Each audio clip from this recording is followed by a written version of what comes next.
ഒരു നഗരത്തിലെ ഒരു പാർക്കിൽ ഒരു പഴയ മരം ഉണങ്ങി തുടങ്ങി. അത് മുറിച്ചു മാറ്റണമെന്ന് നഗരസഭ തീരുമാനിച്ചു. എന്നാൽ ഒരു ജീവനക്കാരൻ പറഞ്ഞു, ആ മരം പച്ച നിറം പൂശിയാൽ അത് ജീവനുള്ള മരമാണെന്ന് ജനം കരുതിക്കൊള്ളും. അങ്ങനെ മരത്തിന് പച്ച നിറം പൂശി. ജനം ദൂരെ നിന്ന് നോക്കുമ്പോൾ അത് ആരോഗ്യമുള്ള പച്ചമരം പോലെ തോന്നി. കുറച്ചുനാൾ കഴിഞ്ഞു ശക്തിയായ കാറ്റും മഴയുണ്ടായി. ആ മരം ഒടിഞ്ഞു വീണു. ഉള്ളിൽ പൂർണ്ണമായും ആ മരം ഉണങ്ങിയിരുന്നു. അത് കണ്ട ഒരു കുട്ടി അച്ഛനോട് ചോദിച്ചു, അച്ഛാ, ഇത്ര പച്ചയായ ഒരു മരം എങ്ങനെയാണ് ഒടിഞ്ഞു വീണത്? മോനെ, ആ പച്ച നിറം ജീവനല്ല. ഉള്ളിലെ ജീവൻ നഷ്ടപ്പെട്ടാൽ പുറമേയുള്ള മോടിക്കൊന്നും രക്ഷിക്കാൻ ഒക്കുകയില്ല. പെയിന്റ് അടിച്ച ആ മരം പോലെയാണ് കപടത നിറഞ്ഞ മനുഷ്യരും. കാപട്യം മതത്തിലോ സമൂഹത്തിലോ മാത്രം ഒതുങ്ങുന്ന ഒരു കാര്യമല്ല. രാഷ്ട്രീയം, കുടുംബം, വ്യാപാരം, ആത്മീയരംഗം, കലാരംഗം തുടങ്ങി എല്ലായിടത്തും ഇന്ന് കാപട്യമുണ്ട്. യേശുക്രിസ്തു ഏറ്റവും കൂടുതൽ മുന്നറിയിപ്പ് നൽകിയ പാപങ്ങളിൽ ഒന്ന് കപടതയായിരുന്നു. യേശുക്രിസ്തു പ്രാർത്ഥനയെയോ ഉപവാസത്തെയോ എതിർത്തില്ല. എന്നാൽ അതിന്റെ പിന്നിലെ തെറ്റായ ഉദ്ദേശത്തെ നഖശികാന്തം യേശു എതിർത്തു.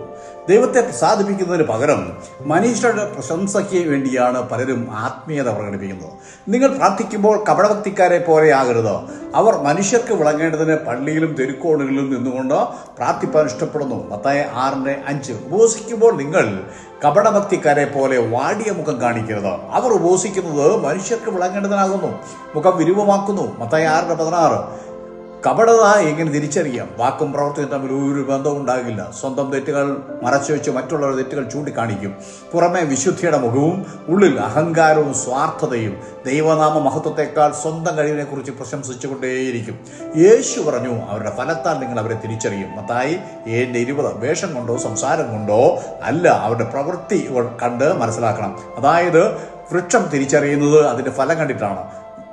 വാക്കുകളെക്കാൾ ജീവിതത്തിലെ പ്രവർത്തികളാണ് കാപട്യക്കാരെ തിരിച്ചറിയാനുള്ള എളുപ്പമാർഗം. ഓർമ്മിക്കുക, കാപട്യം ഉള്ളിലെ ആത്മാവിനെ നശിപ്പിക്കും. ഈ ചാനൽ നിങ്ങൾക്ക് പ്രയോജനപ്പെട്ടുവെങ്കിൽ ഫോളോ ചെയ്ത്, ലൈക്ക് ചെയ്ത്, ഷെയർ ചെയ്യുക.